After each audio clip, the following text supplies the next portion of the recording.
Washington football. Woo!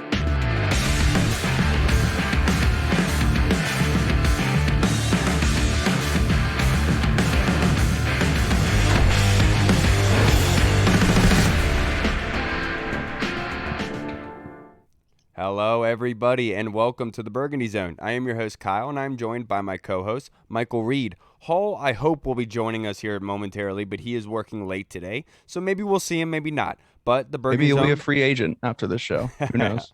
And the Burgundy Zone is a part of the Frederick Podcast Network. You can find out more by going to www.listenfrederick.com. But we are now rejoined from the Washington Post, Mr. Sam Fortier. How are you doing on this beautiful Thursday evening, sir? It's Philly week.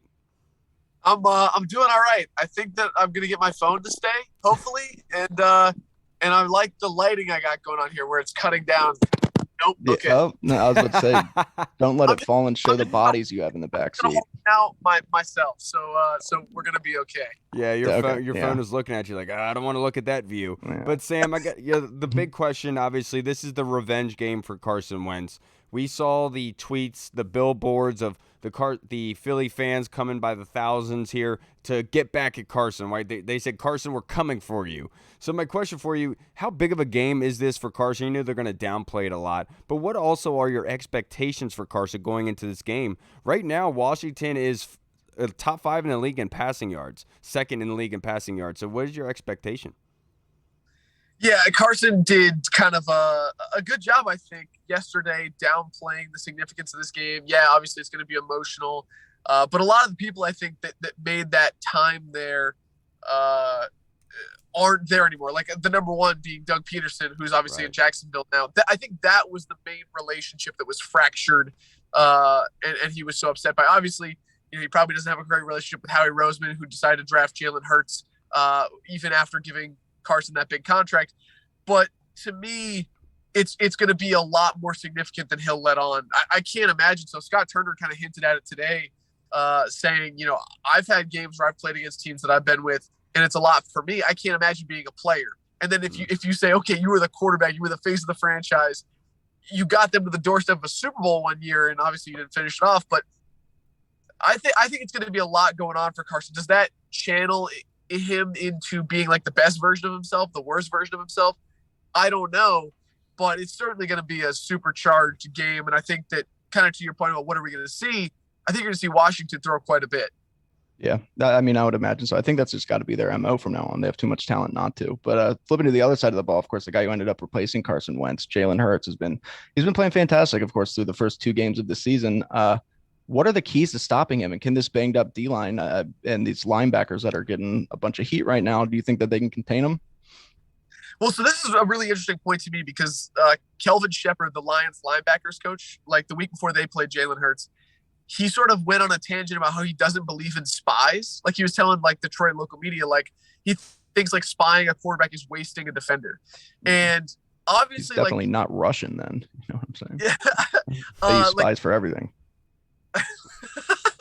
That's well done. Very, very topical. Current.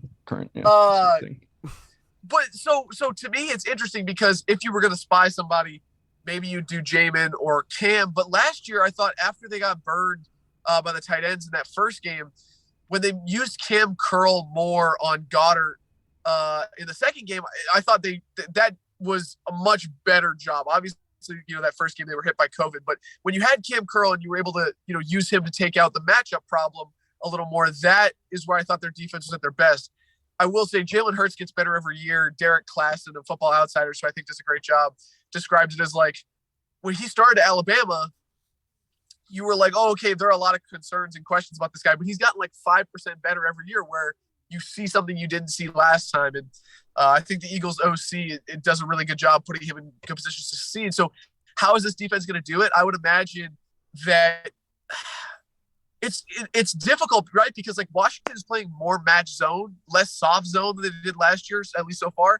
But if you're playing those matchy zones and your eyes go to the receiver instead of into the backfield, like all of a sudden Jalen Hurts has room to run. So I imagine we might see a little bit more soft zone than match zone. We might see a spy. We might see, I don't think that Jack Del Rio is ever going to go 2-gap on the defensive line, but it's going to be really important for these guys to stay in their rush lanes and limit Jalen Hurts. So I feel like I didn't really give you a good answer of like what are they going to do, but there's certainly like some options they have. Right. It's really all you can do. I mean, he is very good this year. He's either throwing the ball or running. So it's the lesser of the two evils that you have to pick, essentially to your point.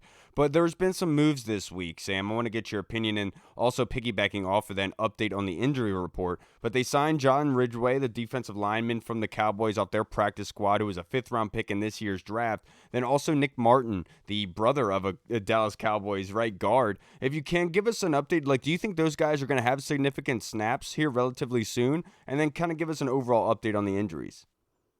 Yeah, so I mean, obviously Washington is really hurt on the defensive line right now. You have Fedarian Mathis out for the year, and you have 3 more guys on the injury report. And you had 2 guys, Daniel Wise and Casey Toohill, who left the game with injuries last week. Ridgway could see some significant snaps right away, depending on, James Smith-Williams, Toohill, how do those guys kind of come out of the end of the week.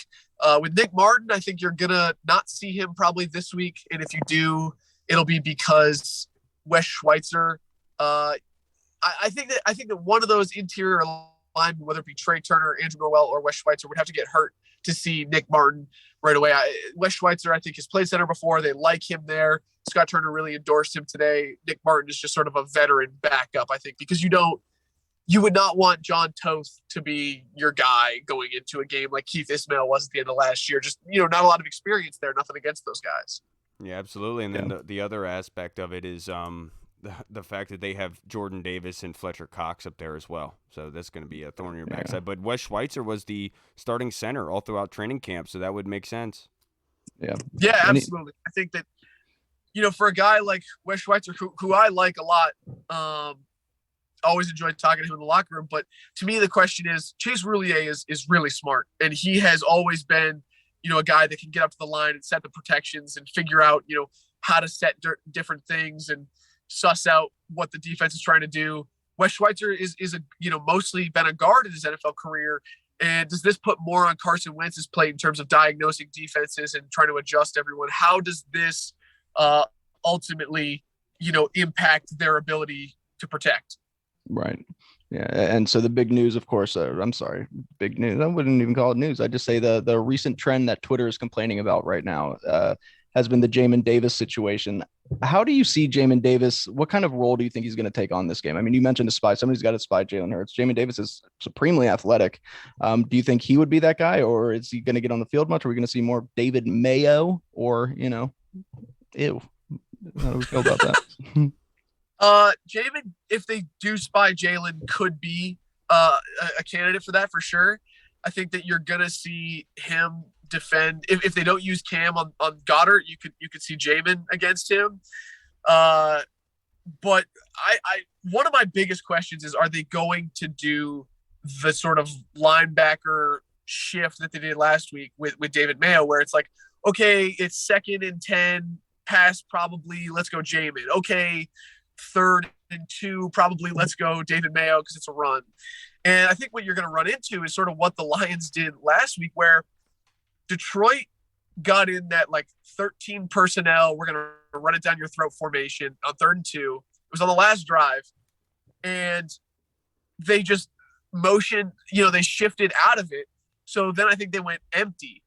And Goff looked over and saw David Mayo against, I forget it was like the 3rd string tight end for the Lions, a dude who hadn't caught that many passes, and Goff threw it right over David Mayo's head right after the snap for the conversion. And so to me, like, that's the problem, because you can do that if you're watching it and say, okay, we need David Mayo in against the run because we don't think Jamin's consistent enough. But teams are just going to do that to you, and right. Like how long can you do that as a defense? Yeah. Yeah, you're absolutely right. We were just talking about that actually with the tight ends, saying like, yeah, you should bring in extra tight ends because of the injuries of the offensive line, but at the same time, that makes you one-dimensional because that tells the other team that you're running the ball and then you're taking pass catchers off the field. But the next question for you that I have, I know you just talked about it with the linebackers, but what is your biggest concern heading against Philly? Yeah, linebackers got to be one of them. I would say if Cam Curl can play this weekend, which I think he will, that would be a really big boost. I think Wes Schweitzer and his ability to set the protection, and Carson and communicating. Obviously, they had snaps, as you mentioned, but I think Chase does a lot for that offense, and so I'd be curious to know how those guys come through it. So I would say those are the biggest ones to monitor for me, is probably center, linebacker, and I mean, I think they've been all right, but Will Jack and Kendall Fuller on the outside against Devontae Smith and A.J. Brown, those are matchups that are always going to be concerning, especially with Will Jack, who I don't think has had the best start to the year. Yeah, absolutely. And the Eagles Either right one of now are them have. 7th in passing yards. So to your point, Will Jack has to be able to show up. Yeah, and another person that me and Kyle were talking about earlier has been Cole Turner. I mean, Cole Turner seems like he can offer so much to this offense. I mean, if you think about it, just with his size and his receiving ability, but we understand the run blocking, he's just not there yet. But do you see him playing a role? He was healthy last week, wasn't he? He just didn't really get on the field much. Well, I think they had him inactive, if I'm not wrong. Okay, that's what I was thinking. I was like, is he? I heard he was healthy going into the game, and then he was a full participant in practice all last week, but I guess he did not dress for the game. Well, if he doesn't come back, then do you see him coming back soon? Could this be the week where he's actually playing? I mean, that's a great question, because before week 1, I asked Cole, how are you feeling? He's like, oh, dude, I'm 100%. Like, I'm playing for sure. And then he didn't play, even though he was healthy. So to me, it's almost like, I'm not saying that Armani Rogers has surpassed him, because I mean, Cole Turner's a 5th-round pick. You're never going to give up on that guy for sure. Right. But like, is there less of a sense of urgency because they like what Armani has done so much? I mean, I think this week will be a really good question, because he's not on the injury report. He's a full participant. And so like, if Armani is active ahead of him again, I wonder if that tells us something. Yeah, that's a good point, Sam. Yeah. Very good point. Now, to wrap this up, I only have a couple more questions for you. But everyone was talking about it yesterday, and it's well-deserved. Brian Robinson was out there practicing again. Obviously, he's on the short-term IR, not expected to be back until after Week 4, but that's no guarantee that he's going to be back in Week 5 because he still has to get healthy. He's able to come back in Week 5 if he is healthy. But is that a good sign for the Commanders fans that Week 5, his percentage of him coming back is rising? I have no idea what the percentage of chance of him coming back in Week 5 is. I think that I think people are optimistic. I think that he has been taking the strides where it suggests, hey, Week 5 is possible. But like, I wouldn't feel comfortable committing to 100% because this is like with an MCL, with an ACL, with a AC joint, like. We generally know the timelines for those things, and how, okay, you're going to have contact today, you're going to run routes today. Like, this is what that's probably going to feel like. I got you. A gunshot wound is not in like the repertoire of things that I understand. Right. You wouldn't. I would though. I've been shot a few times, like 4 or 5 total. So, I mean, let's turn it over to Reed for some analysis. I was just saying, like, him practicing this week, does that give you the thinking that his percentages of playing in Week 5 would rise because of him practicing this week? It's not like he was not out there this week. You know what I mean? Yeah, I guess like it's this is sort of, he was on the bike last week. He's walking through this week. If he puts on pads next week, I see what you're saying. That's he certainly seems like he's on track, but it's one of those things where I don't want to say something that someone thinks, oh, he's definitely gonna be back in Week 4. And then yeah. I mean, you already called. I think you called Sam Howell already a Hall of Fame quarterback, and it's like Sam. Exactly. So if Brian Robinson is not back in Week 5, make sure you guys go hit up the Washington Post and go after Sam Fortier. Sam promised us. I picked him up in fantasy. I started him, even though it said he wasn't going to play. Right. And exactly. Next question for you. Curtis Samuel has been the most productive or targeted wide receiver of the offense so far. Do you think that that's going to continue? He looks legit right now. Yeah, no, Curtis is, as Curtis would say, I'm him right now. I mean, that's a good question. I think that ultimately Washington probably wants to stretch the field a little more. I think that Carson's been throwing by depth of target one of his shortest, among his shortest passes of his career. Curtis is certainly going to benefit from that. He's a guy that can do a lot in terms of yards after catch. If defenses keep playing as much too high as they've been playing against Washington, and they sort of take away the down the field stuff and they want to force things underneath, I can see Curtis continuing to be that productive. But if Curtis can show defenses like, hey, if y'all do this, I'm going to keep playing the way that I have been, then maybe that opens up the deep targets a little more and we start seeing Terry hit at a higher rate. like on that go route he hit against Jacksonville. So I think Curtis just has to keep being consistent as an underneath threat, and that'll open up, I think, the offense for everybody else. Yeah, he's catch 75% of all the passes thrown his way, which is 18th in the NFL, which is an awesome thing to have. That being said, this is the Philly game. It's big for a lot of the fan base because Philly's coming down here. So hopefully you start us off on the right foot here, Sam. Let me get your prediction for the game and then MVP regardless of the team. Don't be afraid to break our hearts. It's okay. Yeah, I'm going to. I got Philly 30, Washington 27. I think Philadelphia is just, from what I've seen, the offense is moving too efficiently, too well right now. Especially, I think the defense still got a lot to figure out. I think Washington is going to put up points. I don't think they'll have the first half they did last week. The offense is going to be there, but to me, until someone, kind of stops Jalen Hurts and knocks down Philly in that explosive offense, I can't pick against them. Yeah, absolutely. Well, that's fortunate to hear that. It really is. But, Sam, that's why you're a professional, sir, and that's why we're just fans. Sam, I hope you have a good night. It looks like you're still in Ashburn, so your dedication is out of this world. I am. Thank you, guys. I appreciate it. Of course, Sam. Have a good night, brother. Good luck this weekend. Be safe. Be careful driving. Well, you too. Wear your seatbelt. Let's let our man Sam drive home now. Okay, let's not berate him anymore with stupid questions. Yeah, dumb questions. Stupid questions. Now, before we get into breaking this game down and our next guest here joining us here shortly, I kind of wanted to get your opinion on A.J. Brown with the Philadelphia Eagles. So far, he has been very, very good. We've talked about it. Him coming from Tennessee, we kind of knew that he was a good wide receiver, but we still thought that our wide receiving core was better as a whole. So, Reed, what do you expect out of A.J. Brown this weekend? Who he's going to be matched up on? Is it going to be more of a Devontae Smith type game? What are you thinking? I think, with the way that the defense has been playing, of course, A.J. Brown's going to get his share of targets. He's going to be, him and Devontae Smith. They're both very, very good receivers, and we've known A.J. Brown could be a number one guy. We know Devontae Smith could end up being a number one guy, and A.J. Brown is, the way that these corners are playing, A.J. Brown is so physical that he could have a huge day if they don't clamp down on that. I do think, despite the hate that he's getting, Jack Del Rio will make adjustments so that doesn't necessarily happen. But one of those receivers, they'll have a big game. And it's because you see it happen with the number one, number two wide receiver every week so far. You saw Monroe St. Brown go off. You saw Christian Kirk get targeted a lot. Zay Jones got targeted a lot.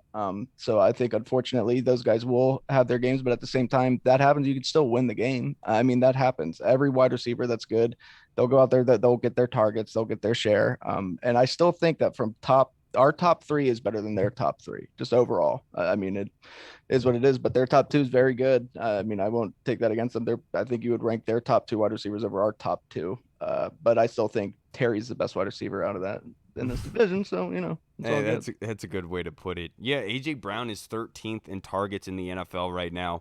52.94% of all of the Philadelphia Eagles' air yards, the passing yards, have gone to A.J. Brown. He is going to get a healthy amount of targets. And honestly, for me, I'm okay with that because they have to be able to control the trenches. I'd much rather force Jalen Hurts to throw the football to win than allowing him to run because we've seen for 2 games how that works for them, where the running game really did pay dividends. But the next thing I want to get your opinion on, the Jamin Davis fiasco.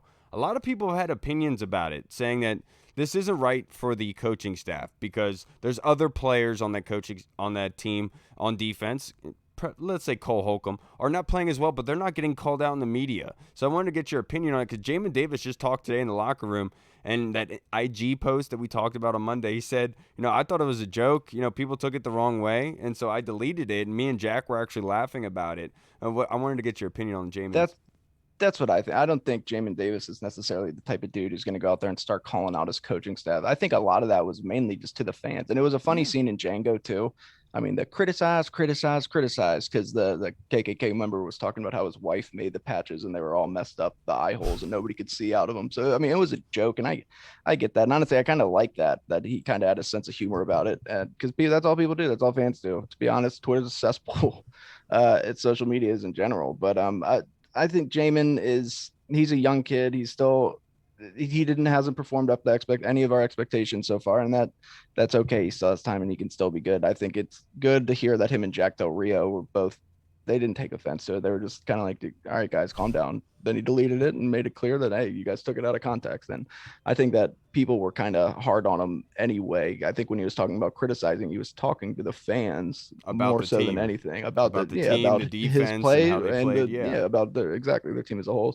So I don't understand why people took it as like a shot against the coaching staff at first, but that's just Twitter, man. They'll look for any reason to be offended about something. Yeah, my original thought was that this was tough love, because they have given him soft love up to this point, and he hadn't produced last season, so maybe they thought going into this, all right, we're going to change things up a little bit.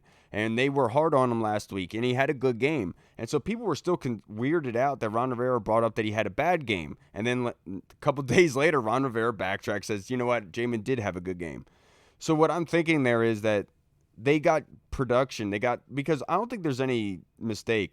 Jamin Davis looks better this year already than he did all of last season. I mean, even if he doesn't grade out the best on PFF, he passes the eye test more. So his coverage rating on PFF was like a 44 last week, and his coverage grade I think was like a 56 or a 57. So it was up there, and the run defense was doing well, but his pass coverage was bad last week. But that being said, I felt like they were kind of giving him tough love, being a military kid, saying maybe this is what will get him to respond. He produced in week 1, so Ron Rivera said, look, we got to be consistent with it because, yeah, one good game is good, but Jamin has to be consistent with this progress and continue to be productive. And that's why I thought that maybe they said it again, but maybe they changed their tune once it could have been perceived that it was causing a locker room dysfunction. But like I said, like, we don't know what they say behind closed doors, right? Like, exactly. We don't know if they say, Jamin, do this, this, and this, and he's not doing that, but he does get the sack or whatever have you. Maybe there is a little small, minute detail there, is all my point is. I'm just saying, sure. I don't think this is them trying to scapegoat the blame of Jamin Davis, because at the end of the day,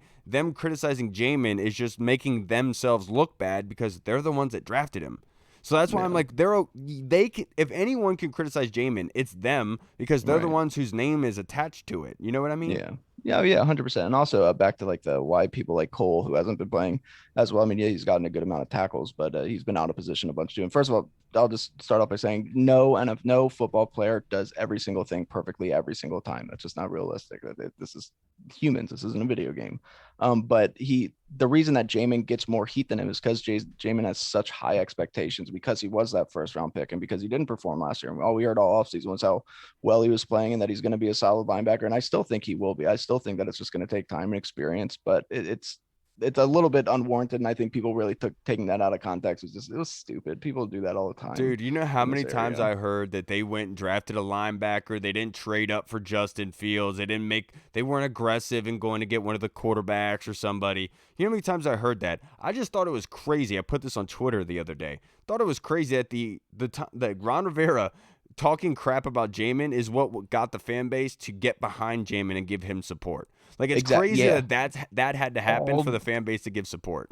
It's because people hate this coaching staff so much right now for one bad first half of football. I know the defense hasn't been that good, but like they really, against Detroit, it was one bad half. The next half they played better. I know the defense doesn't hold up to par, so I'm not saying that, but everybody's hates Ron so bad right now, or they do. People that are just completely out of their minds that after 2 games that they're even siding with the person that they hate on the most on this team, just to go against Ron. Because they hate on Jamin so much. They do all the time. But as soon as they could have his back because it was something against Rivera, they're like, oh yeah, we're going to go with this.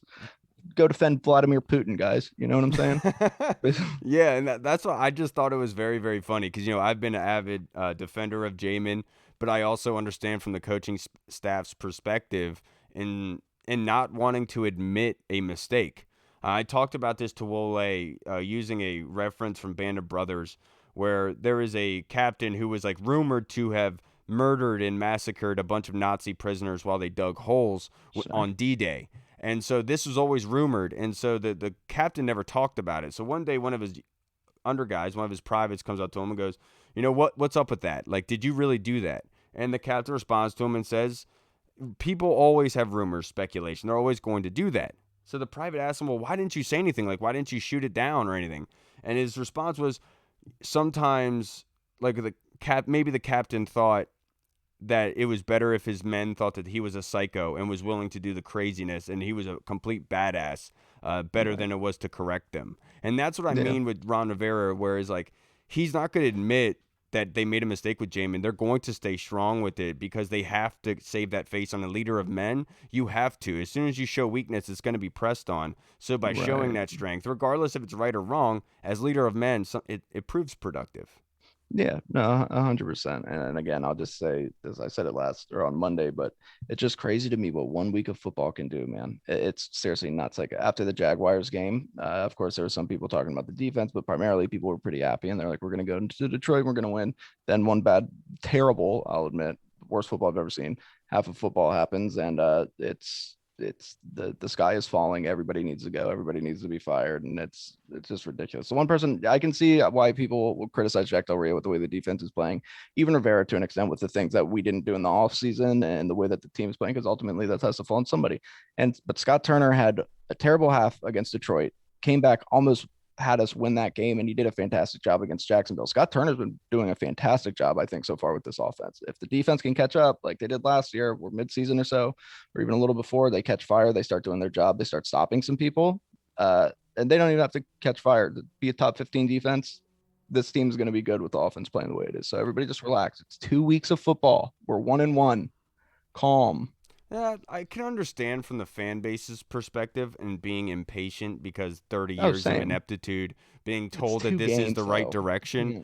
But I'll say this and say it again. I understand where fans are impatient about the success, and I get it. But when we interviewed Sal Cappuccino last season from the Buffalo Bills, we asked him a very charged question and saying, you were here before and after the emergence of Josh Allen and the Bills as a Super Bowl contender. Like, what was the difference? Like, what did you see? And he said consistency and good people in the organization. Consistency, because so many times they had head coaches roll in and out and nothing was ever really fixed. And that's my kind of point with all this is I understand where you are impatient, but at the same time, we have to understand that we have never had consistency. And that is very, very important here, in my personal opinion. Yeah. But now we are joined by our next guest, Mr. Matt Valdovinos. It's been a while, sir. How are you doing on this Thursday evening? Always doing well. How y'all doing today? Doing fantastic, brother. And we're breaking down this game against Philly now. We're moving on. Let's get to it. First thing I want to get your guys' opinions on, one each. Kind of what should Washington do defensively? Do you have any ideas on how to combat Jalen Hurts and his dual threat? Going with what the coach has been talked about all season, it's trying to maintain that gap integrity, stay strong at the point of attack. I think Montez has to have a really, really big game, setting a strong edge. And I think either Casey Tuho or James Smith-Williams will find out if if either of them are 100% to go this upcoming Sunday. But they're going to have a big game to play better than they have to start the year. And I don't think any have been specifically bad, but they're, serviceable. They're just guys. And so they need to have a big game because Washington really at a disadvantage against that Philly run game. Yeah, and look, that's where Philadelphia has proved to be the most productive is on the ground this season. Their 12 of their 19 big plays throughout 20-plus yards downfield have been through the ground. So obviously that's where they pay their big money. And so I would like Washington to adapt the Dolphins' ability in getting after Lamar Jackson last season and constantly pressuring him with corner blitzes, linebacker blitzes, making sure and containing him in that pocket. They were very effective against Lamar Jackson last season with that, and maybe nobody has really used that this season against Jalen Hurts. So I'm hoping that they adopt the Dolphins' defensive game plan against Lamar Jackson. I would love to see it. Right. And I mean, as we know historically, we've always seemed to struggle against mobile quarterbacks, and Jalen Hurts has had some success on the ground against us. But having that athletic front, having people like Jamin Davis and Cole Holcomb, and look, say what you will about them, the way that they're playing this season, but they are both fantastic athletes. And I think that if you can really get some of those guys, having Cam Curl back, somebody that's able to kind of spy, even though you want Cam in coverage, having somebody like Jamin or Cole that can kind of keep an eye on them. And as long as those guys do their job and keep him in the pocket, of course, it's easier said than done. We could have some success. And look, you're going to give up big plays. AJ Brown's going to get his plays. Devontae Smith could get his plays, but you can still win this game as long as you have the bend but don't break. As long as we're not giving up 5 plays of 50+ yards again, then I think that maybe we can be in this game and hopefully pull it out. Yeah, and I got to give you your flowers, Max. I didn't say it when you got in here, but your bio is absolutely hysterical. Football Thank you. content and advocate for fat leads. Absolutely great. It makes me Reed, really love feel it. Of course. included. Thank you. Absolutely. No, but I let's consider get myself a fat lead. Let's get into these fan questions because they are pertaining to the game, but I do want to get your opinion on this, Matt. This is from the Colonel. Thank you, Colonel. Our linebacking and defensive secondary has been putrid. Our defensive line injured. Good Morning Football is the Eagles' number 3 in the power rankings. Is Cam Curl's arrival going to be enough to slow down Philadelphia's offense? To slow it down maybe a little bit, I do think that Cam's like the vocal leader in that secondary. That's all of the reports come back. That's what we've come to understand. So I do think that some of the coverage issues will theoretically get cleaned up when you get that voice back. But yes, slowing down is really the only thing that they can hope to do. They're not going to stop the defense just with the way the two teams match up. I'm not excited about how the defense is going to perform on Sunday, but I don't think it's necessarily a detriment to their ability to win, because I do think Washington has the ability to air it out. If Washington wins the game, it's not going to be, for the past like 5 to 10 years, it's really been, if Washington wins this game, it's going to be on the ground and they're going to play good defense and they're going to keep it a low scoring game and they're going to pull it out. That's not how they're going to win a lot of their games against better teams this year. A lot of the times they're going to win the games because they just put the ball in the air. They let Carson sling it and they said, lose us the game or win us the game, go figure it out. And I don't think Philadelphia has the ability to air it out like Washington does. So I think there's some difference there. You say, Philadelphia's got those 12 plays. Washington leads the NFL in explosive plays downfield from the past with 10, right? I think second is 9. And so, there's definitely some variance in where Washington's gonna win in certain matchups against the Eagles. And I think the ability to match the explosive plays is actually there from the offense, which is something that's been missing for a long time. So now it's really the defense, bend but don't break, right? Get that, you're going to give up a lot of yards to this rushing offense. Keep them out of the end zone. Like you said, getting after Jalen Hurts, I think is important. I think they showed a lot of stuff against Detroit that they can use in the Philadelphia game that'll be good. Not tackling DeAndre Swift when he's on the ground or not falling over in front of Amon-Ra St. Brown. Like, obviously, if we could clean those up, that'd be nice. But they brought in the secondary a lot of the time. They were trying to bring manufactured pressure. So I do think that there's stuff that they can take away from their game plan against the Lions that'll translate to what they want to do against the Eagles. Yeah, absolutely. And I said it all last week that Cam Curl was very vital for this defense going against the Detroit Lions, just because of what they were going to do against our DBs with the running game. Your DBs had to come up and tackle against the Lions, and we saw what happens when Cam Curl's not in there. He is a great run defender. So I do think that he is going to help during the run game because his nickname is the Plug. I call him that. He had second leading tackler on the defense last season with 99. So taking that away is huge for that running game. So bringing him back, he is going to help in the running game. And then, like Sam had talked about earlier, matching up against Dallas Goddard in passing down situations. Yeah, absolutely huge. So Dallas Goddard is probably the one guy who hasn't had a touchdown yet for Philadelphia, but is somebody they are going to focus on in the red zone. We know so much about how tight ends are utilized against Washington, and Cam Curl is our unicorn there and being able to help limit that. So I definitely do think that Cam Curl is going to help more in that scenario. But the Colonel's question branching off that was, his question is basically, will the other defensive backs be shifted into spots where they're more natural and comfortable?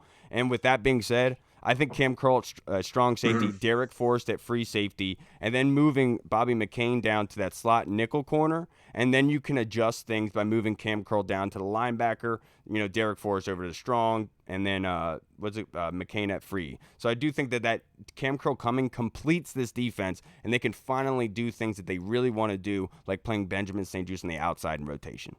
Right. And that's the other thing. I mean, just having Cam Curl back will allow guys, I think, to go to their more comfortable natural positions. As we know, Bobby McCain, as you talked about, he's usually better inside. He's still a free safety kind of slot cornerback hybrid. And having him and Benjamin St. Juste being able to go in there, I think will be huge. And then you can play the three safeties. You can have McCain, Cam Curl, and Derek Forrest, who has shown potentially. Of course, we know we played against Jacksonville in week 1. And I just think that having Cam Curl, it'll be big. Like Matt said, though, is it going to be enough? No. I mean, you're not. I don't care who you put back there right now with the way that this defense is playing, the miscommunications and stuff, and the way that the corners have been playing, the linebackers. You're not going to stop anybody. But I mean, especially an offense this good. But can you slow them down? Yeah, you can. And like you said, giving up points with the way that this offense is playing isn't necessarily a death sentence, but of course you would like to limit the big plays. Don't let them get in the end zone every time they touch the ball. But still, you can definitely make some noise and still win this game. It'll be hard, but absolutely. Now, Matt, the Colonel's next question: Jahan Dotson is emerging as the favorite for or of the year, with opposing defenses keying in on he and Terry. Will we see more of our other weapons, notably Dyami Brown and Cam Sims? I think they tried to get Sims involved in Detroit a couple of times. They got him that, flea flicker that Carson just kind of floated out there. Not 100% sure if he thought, Cam was going to come back inside or if he was just going to try and give him space out by the pylon. And then they also had another, fade route to him. So I think they have intentions of keeping Cam Sims involved specifically around the end zone. As far as Dyami Brown, we'll see. The problem is I just don't think that if defenses are keying in on Terry or Dotson, you're still not going to take them off of the field. You're not going to take Curtis Samuel off of the field for Dyami Brown, especially with the way all three have performed so far.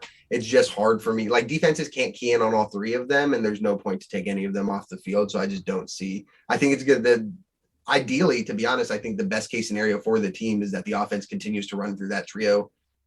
Just have Logan Thomas, Antonio Gibson, J.D. McKissick be all auxiliary pieces to that. Check downs for Wentz, comfortable plays, maybe someone on third down. But I think a bulk of the production, a bulk of the volume, a bulk of the yardage from this offense has to come from those three receivers because they've invested so much in them. And there's just obvious such a talent disparity between them. And I mean, neither team, Detroit or Jacksonville, has had an answer on how to cover any of them. Right. That's a good point. And look, Terry McLaurin is known for going off on the Eagles. Obviously, we all remember his first big game here in Washington. And I hope that Jahan Dotson gets that kind of attention from now on so Terry could go operate. We've seen through 2 games that he's had to fight and claw for his opportunities. That 135-yard pass from Carson, it was a bad pass. Let's be honest. And Terry just did Terry things. He's used to bad throws and being short. And there he is diving for it and catching an impossible catch. The announcers in the game didn't even think he caught it. The way that ball I thought he dropped it too for a sec. Yeah, that was right here where he's holding it like that. Still, yeah. Terry and Jahan probably are like 2 of the 15 best hands in the NFL at this point already. Right. Absolutely. In terms of just grip strength. And that's kind of the other thing. Like last week, we saw Darius Slay go off. Against Justin Jefferson and the Vikings. A lot of that, you can attribute some to Captain Kirk. But on top of that, Adam Thielen and Justin Jefferson. I know Justin Jefferson's arguably the best wide receiver in the NFL. He's up there, especially in terms of his route running. But having these 3 weapons out there running routes, and then on top of that, Logan Thomas, I think you're not going to see Darius Slay have. You shouldn't unless Carson makes a couple of his Carson decisions. Of course. Yeah, you're not going to see Darius Slay have that game this week. Yeah, and with Dyami Brown and Cam Sims, I could see it being like where they're rotating them in if it's like they're working them, but like that.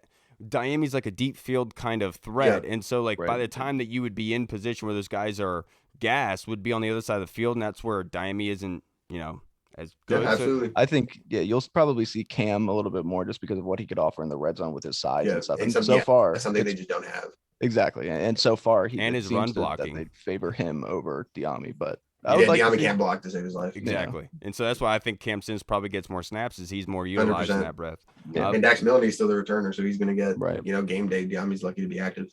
You're absolutely right. You're not kidding because Cole Turner's not active last week, so hopefully he ask him on or St. Brown about it. Yeah. Now, Matt, the next question is from our Discord chat server with Andy Lockhart. What do you think is the main key to victory this week against the Eagles? You can't let Jalen Hurts beat you outside the pocket. Keep him inside the pocket, make him beat you with his arm, make it a passing game, your passing offense versus our passing offense. If you get to that, I think you've got a really, really good chance.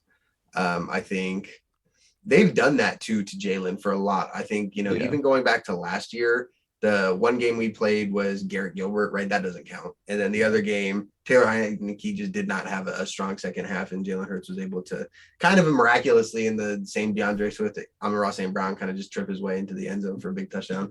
And so I think they've done a really, really good job limiting him. I think, Ron has an experience dealing with the more mobile quarterbacks, or at least knowing what it's like to have one with Cam. Not that they're, not that they're 1-to-1, but you have some kind of idea of what you want to do. You didn't want to let Cam get out there and beat you with his legs. You don't want to let Jalen Hurts get out there and beat you with his legs. I think really, like I said, run discipline is the big thing, but at the end of the day, you don't want to lose to Philadelphia's rushing attack, because you can make it, they have to pass, especially if you get out to an early lead and you make them throw the ball. I think you have a really, really good shot at winning, because I think Jalen Hurts is just as likely to make a bad play as Carson Wentz is if he's having to push the ball downfield, because I just don't think he has the same arm talent. Yeah, and that's my key, is getting it ahead early. We saw last week in Detroit, just getting your not when your scripted plays aren't working and it's just you're down by so much, your defense has already given up so much.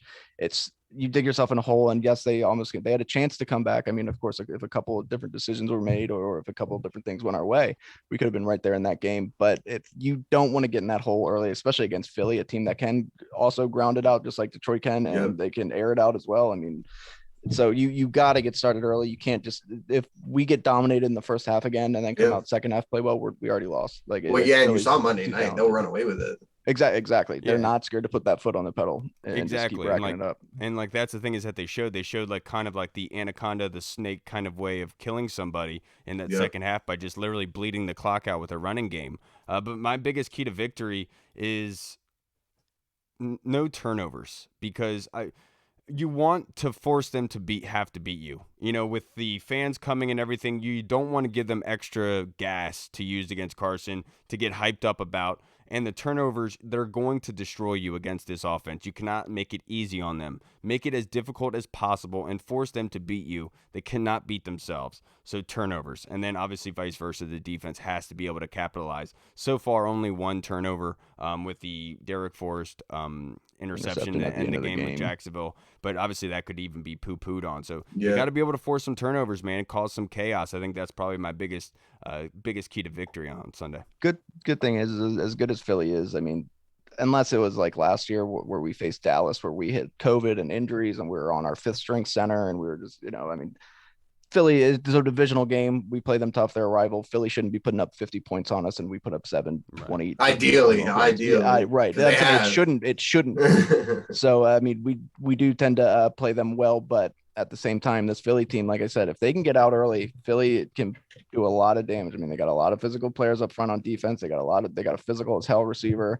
They're playing to maintain first. They're maintaining. Exactly. I mean, they're rolling right now. Yeah. The Giants are 2-0. They have all of the confidence in the world. That's right. Which blows my freaking mind, man. They might be 5-0, bro. Their schedule is so bad. How are the Giants and Cowboys like, dude? How? I don't know I don't know what the Bengals are doing, but that one sucked. The Cowboys, I'm not too worried about. Cooper Rush is not that guy. The Bengals just decided to make him seem like that guy. And the Giants, I mean, Brian Daboll's a good coach, right? There's a massive discrepancy between good coaches and bad coaches. So when you go from Jason Garrett and Joe Judge to, an intelligent, competent person, you're going to have a swing. You're going to beat some bad teams. You're going to lose to a couple bad teams, I'm sure. Daniel Jones tried to throw away the game against Tennessee. He just couldn't. And so it'll be interesting. But they've got like Chicago, Dallas, somebody else, Houston maybe. Honest, they've got a really, really easy schedule. The Giants, I mean, as much as we've joked about them over the years, I mean, they still have some playmaker. I mean, there's Saquon Barkley, but healthy Saquon's showing that he's good. They've invested a lot in that offensive line. They've invested a good amount in that defense. I mean, they can pull out some games. I mean, the missing piece was the coach and, of course, obviously a quarterback, but they got the coach there. The quarterback story of a lot of people's lives. Yeah. Dude, no freaking joke. They should sign Chad Stone. Was that his name? Chad Stone? Chad Powers?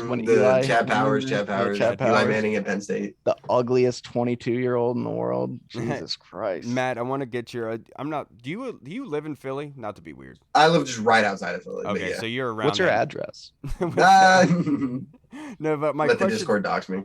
Question for you, because you're around Philly people, obviously, I'm sure you hear about this offense all the time. It's terrible. It's so bad. It's got to be they're dreadful. Already the worst, so it's got to be even terrible. I would need earplugs. I live with 2 of them. It's tough. It's tough. God, brutal. What do you like? At least you don't have to clean up after your cat poop. You don't have to do the litter. They do it. Yeah, are they like eating horse shit and stuff when they win games? Super Bowl. They do. That's well documented. Yeah, it is. But my question for you, with the linebackers, because there's been a lot of talk about the linebackers. We talked about the Jamin Davis thing earlier, but there's been a lot of people that brought up great points about Cole Holcomb. So I want to get your opinion on Jamin Davis. Do you think he's being utilized correctly? Do you think he's making progress? And then vice versa with Cole Holcomb, what do you need to see more? What is he doing well? I think Cole's underperformed so far. That was the easy one. Just to underperform just to what we've expected. Granted, basically a whole new position for him, right? There's a lot more on his plate than pretty much anyone else on the defense. And he's a good athlete, but he's not a Jamin athlete, right? He's not a super elite athlete, so he doesn't have that to bail him out on some of the plays that, like, if Jamin messes up a read, he has the physical ability to potentially get himself out of this situation. Cole does not have that, so he's now not only just processing what he has to process after the snap, he's also got to process everything for the whole defense prior to and make sure everyone's aligned, and that's going to be tough. I think we talked about him earlier. Cam Curl is going to be big for both of these guys coming back, just because he takes some of the communication and the weight pre-snap off of Holcomb, and then also with Cam Curl on the field, we're much less likely to see Jamin Davis get stuck in that Amon-Ra St. Brown, Christian Kirk coverage where, how is this happening? How does that happen twice? Right? Exactly. Like, that's going to be that'll help too. I think with Jamin, I don't think he's necessarily underutilized. I think he's probably playing the wrong position. I've thought this for a little bit, and I don't think I've tweeted it yet. He's a really good blitzer. That's like the one thing that he always seems to do really well. Even going back to last year when he literally couldn't do anything else well. Has looked really, really good as a blitzer, very explosive, super athletic. We know this, he's long. I'm not opposed to, at some point, if Ron decides he's not going to be a starting linebacker for the team ever, they've got super thin defensive end depth. I just would not mind having that athletic profile translate. I know that feels kind of like a boomer trait to just put the athlete there, but I've given it some thought. I think he looks really explosive. He's very tenacious, right? We see what the Cowboys get out of Micah Parsons. And I'm not saying Mike Parsons does not have that same play strength. Probably might not even be that same level of explosion from point A to point B. Mike but is they're completely freaks, different Mike animals. is unreal. Yeah, right. Especially with like the flexion in his ankles and his hips that Jamin just doesn't have. But it's just tough, right? When you're a young linebacker, there's just a lot that gets thrown at you. The position does not perform well early ever. They're kind of like the running back of the NFL, where you kind of just get a vet and you plug them in, hence the David Mayos, the John Bostics, because they're going to give you more than any first round rookie is typically going to give you, because they've seen it, they've been around the block, they know what to do, they know what they're dissecting, they understand what they're seeing in front of them and what they have to do to react because they've been in the position before. I anticipate Jamin to get better because he will continue to gain experience and learn, but he was touted as a strong coverage linebacker coming out. I thought he showed a lot, coming out of college. He has not been strong in that aspect so far this year. He hasn't even really been serviceable. So the difference between Jamin Davis and David Mayo is, run protection versus pass coverage. And he's not giving that pass coverage. It's hard to wonder how many snaps he can actually see on the field. You're absolutely right. I've been saying this since last season, that he should be played as the Sam linebacker. But with the injury to Chase Young, it would have been smart just to give Jamin some rushes on the outside, just because to help you utilize there. He has been effective. That being said, I would love to be able to see Jamin Davis used as a quarterback spy this weekend, because obviously the covering ability is an issue. But if you tell Jamin, on passing downs, that's what you're worried about. Just find him. Exactly. Just follow him. Jalen Hurts is your guy. I don't have to rush upfield immediately, but at least mirror him. He has the ability, the athleticism to be able to run with Jalen Hurts. It's just Jalen Hurts is very good and athletic and can throw the football a long way. So I would like to see Jamin utilized in that aspect, no doubt. But I loved your breakdown of that. That was very well done. My next question that we have is from Steve Andy on Twitter. I want to get your opinion, Matt. This is a great question. Why is Percy Butler not our returner? I have no idea what goes into. Does Percy even? I know he was a really good gunner on special teams, but did he return any kicks? I know he was considered a special teams demon in terms of like gunning and coverage and stuff, but I don't. Maybe he did return kicks because he's a great athlete. I'm not sure. I don't know why any of fast. These. Yeah. If it was me, I just wouldn't have any of these people return kicks at this point. We're not even getting it to the 25 for real. Like, that's an extra person to just try to block it and just put your heels on the goal line. Yeah, put your heels on the goal line. If it goes past you, do not touch it. Because Dax Milne's taking balls like 5 yards into the end zone. We're getting to the 19. Like, what are we doing here? Yeah, and look, I like Percy Butler a lot. The only other person I could think of is like maybe Diami Brown if he has some returning experience there. Obviously, Jahan Dotson was a demon in that aspect in college and being able to return kicks. We heard Lake Lewis said that last week. They have multiple guys there. I just think they like the safety rather than the aggressiveness, if that makes sense, of other guys. Like, obviously, they should not – like, DeAndre Carter is DeAndre Carter. right? We can't Might talk give you about a touchdown, might fumble 2. right. And like there's no reason to bring that up. But Dax Milne is the complete opposite, right? He's just safe. He's not going to let the ball fall out of his hands. And I think that's what they liked the most out of DeAndre Carter on special teams. It wasn't his play being able to get yardage, so to speak. It was more so they knew when he was back there he was going to catch the ball, but he was also helpful in the passing game. And he was going to call fair catch when he needed it. Right, exactly. And that's why I think they go why they like Dax Milne as someone the who's got returner. that. Yeah, absolutely. I will say the only time Dax Milne is not necessarily safe is when his best friend's girl's involved. Usually he likes to take chances with things like that. So that's pretty cool of him. I think that's a good trait to have. Right. And to wrap this up, we only have situational awareness. Yes, Yeah, dude, I harp on it all the freaking time. It's weird. Usually you don't see Mormons with that, but he's got it. it. Go figure. Go figure. Now, the next question we have is Scott Hartley. Before we actually get into our predictions for the game and we seriously break it down, but I want to get your opinion, Matt. This is from Scott Hartley in the UK. Oi! After 3 years on the job, what's your report card grade on Ron and the team? Good question, Scott. And the team, I'm going to say B- because I'm sure some people are going to want to throw in the C, but we did make the playoffs, right? That's huge just in that alone. So that's big. 2 wins to 7 wins is big. So they're not in the news as much, which is nice. And I feel like a lot of it isn't even for current stuff that's going on. It's for stuff that's already happened.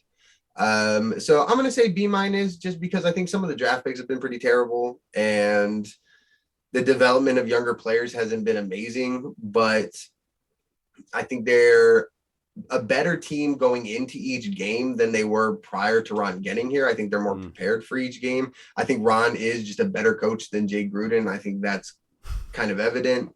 And so, yeah, I'll take the B- because they've done some stuff to show me that there's potential to what they have.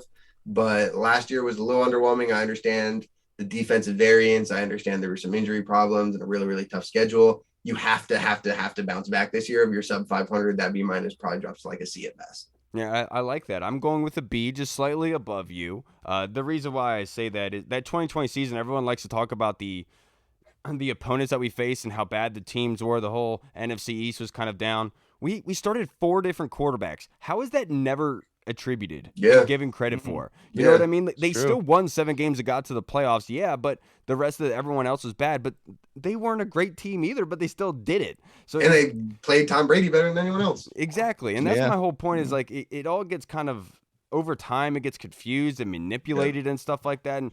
So that's why I think it's a B. I would give them an A if we had won a playoff game, but until that happens, it's going to stay at a B. There's not enough grade for Ron Rivera, to be honest, because the dude is lifting the weight of the organization, having to overdo a lot of pull over and repair a lot of things that normal coaches wouldn't have to do. Are never dealing with. Right. And so it's like hard to be able to say that. But on the football side, so on the organization side, I'll say A, but on the football side, I'll say B. Sure. Yeah, I mean, I'm right there with you. I do think that people really got to keep in mind, and I know 7 wins is never really exciting, but I still think, I mean, going from what did they have? 2 wins, 3 wins when they got the second pick and that got Chase Young. Anytime you go from that, you improve by 5 wins, you win 7 games, and a division. Granted, it was a terrible division, still made the playoffs. You know what I'm saying? Played Tom Brady well, and then winning 7 games the next year with the injuries, and I mean, having Taylor Heineke at quarterback, though they were on a winning streak. The COVID scare happened, all the injuries happened for a few weeks, ended up not finishing things out, but that was a very, very tough schedule. On top of that, you would like to see more. You got to see more progress this year.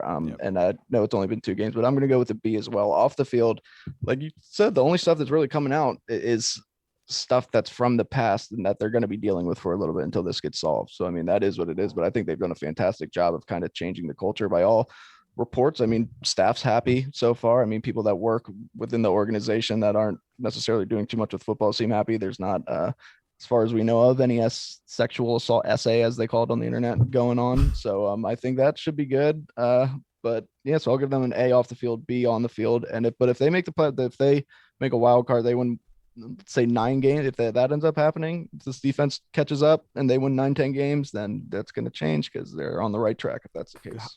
Just copying my homework. Just ridiculous. That's exactly what I did. Though. Yeah, I know you did. Usually you're really sneaky about it. You know, sneaky. Very sneaky. Now, Very next sneaky. question I have, Matt. Let's break down this game. So if you can, just break down what you think is going to happen, score prediction, and then MVP. It doesn't matter the team. Let's think. I think the Eagles are going to win. I think the odds that Washington pulls it out are better than people are expecting. I think they're going to cover that 6.5 that I saw with, probably last second backdoor touchdown. I think the Eagles are going to run it at will, to be honest. I really don't think Washington's going to have an answer. If they're giving up 7.5 a clip to Jacksonville and Detroit, they're going to give up a lot to the Eagles. And even though it is a division game, it might not be so drastic. And it might not be 8 yards a carry. If they rush the ball for 30 times and they're still picking up 5.5, 6 yards a carry, that's still a problem. But I expect the passing offense to be good again. I fully expect Carson Wentz to give us 303, 350 and 4 in a kind of FU to the Eagles. I kind of just I find it hard to imagine that that's not going to be the timeline of the NFC East that we're on, just given everything that always happens in the division. So I think Washington will be able to move the ball better than they did in the first half against Detroit. I think the Eagles are going to run it at will, and I think the Eagles are going to pull it out. And I'll say 34-31. 34-31. And who was the MVP you have? Dallas Goddard, probably. Oh, dude. 80-2 or something on incoming. That's a really good pick, because usually that's what happens. But that's a realistic prediction, man, to be honest, because that's what the numbers tell us. I know there's people out there who will tell you that the rushing yards on the big plays on the ground, and most of the rushing yards came on 3 plays. And obviously they have to be able to do a good job of being able to limit that. But so far, Philly being up there with the Commanders in explosive plays and most of them coming through the ground, kind of will tell you they're going to be able to do what they want. So you have to be able to consolidate them. It'd be hard to do it. That being said, I do think the Commanders are going to win. Hey, I love it. And the reason why I say that, I feel like they have been spending a lot of time on this, and I feel like we haven't seen the defense really at full strength. And what I mean by that is their full capabilities on what they can do on a play-by-play basis. And I think Cam Curl coming back is what allows them to be fully operational, Super Saiyan, to be, so to speak. So I do think that the Commanders are going to win. It's going to be a tough freaking game, though. And they're going to have to battle their butts off. And Carson is going to have to have a game of his life. And that's why I think he's going to be the MVP. Could we get the Brett Favre magic? Monday Night Magic. Could we get that type of stuff from Carson Wentz on Sunday? I hope so. His MVP campaign. Yeah, there's a lot of people traveling all this way just to rub it in Carson's face. And you know what would be a perfect justice for that is if Carson can just light it all up in front of them. I'm glad you guys traveled all that way, Enjoy your ride home. Exactly. So for me, I think it's going to be 30-27 or 30-25, 24, just making it a touchdown again. I know it's insane to say because Philly's really, really good and being able to within a touchdown, but it sounds like they turned it into a passing game. Yeah, I just am excited about it. And I just feel I want them to be able to win the game the same way they did with the Jaguars, where they don't have a field goal to be able to tie or anything, because it just feels like in those situations that the other team is always able to capitalize on that. So force them to get the touchdown, please. Yeah. So just before I get shit in the comments for this, I just want to say that the last 2 weeks, me, Kyle, and Hall have all picked Washington to win, all 3 of us each game. And the last 2 years, every time we've done this where at least one of us has picked the opponent, Washington's ended up winning. So unfortunately, I bear that cross today. So I'm going to pick Philly to win this game. And Philly is going to win this game 38-31. And it's going to be okay. We're going to have a terrible first half, but we're going to bounce back in the second half, almost make it a game. We're going to have a couple coaching decisions that aren't going to end up going our way, just like last week. And guess what? Philly's going to end up winning this game, but it's okay because since I said that, that means that Washington's really going to win. So you guys are welcome. So the way you talked about the NFC East breaking down, as soon as you said that, a light bulb clicked, and been thinking like, what the way that the week 3 and 4 play out, where Washington has a commanding and confidence building win over Philly, and then the Cowboys come out on Monday and just screw the pooch against the Giants and look terrible, what that's going to do for the week 4 matchup and everyone's expectations of what's going to go on. So that's something that would be really, really cool to have happen, but except then we would lose to Cooper Rush, and then everything would be it would be so Washington. I've been telling everyone that Dak was going to be back for week 4. Everyone made fun of me for saying that, but I'm telling you, the way that it worked, I was like, dude, there's no way Jerry's going to let Dak not play. The way he was playing against Tampa Bay, I'll take it. Yeah, absolutely. Yeah. All right, everybody, that's going to wrap us up for this episode. Matt, I can't thank you enough for taking some time out for us again, brother. Of course. Before we get out of here, if you would just like to plug your social media pages, your show, everything, just in case there's anybody watching that wants to come follow you. Yeah, just shoot me a follow on Twitter. That's where we do all the football content. We love talking the the ish and talking Commanders content and pretty much NFL content in general. I love going around watching other players around the league and watching a ton of draft stuff going up. So definitely follow me on Twitter at MV Scouting. It's always a good time. It's always a blast there, I think. Yeah, and then if you couldn't tell in his description of what he saw and stuff like that, he also does really good film breakdowns. So make sure you go, and that's somebody who can dissect the film and be able to illustrate what's happening for you. Matt's the guy to go to. But I can't thank you guys enough for watching this episode if you've gotten this far. Hopefully we all show up on Sunday at FedEx Field and be able to give some home pride going up against the garbage of Philly coming down. It's going to smell like crap on Sunday. But look, I'm excited for it. It's going to be a good matchup. All right, everybody. I'm Kyle.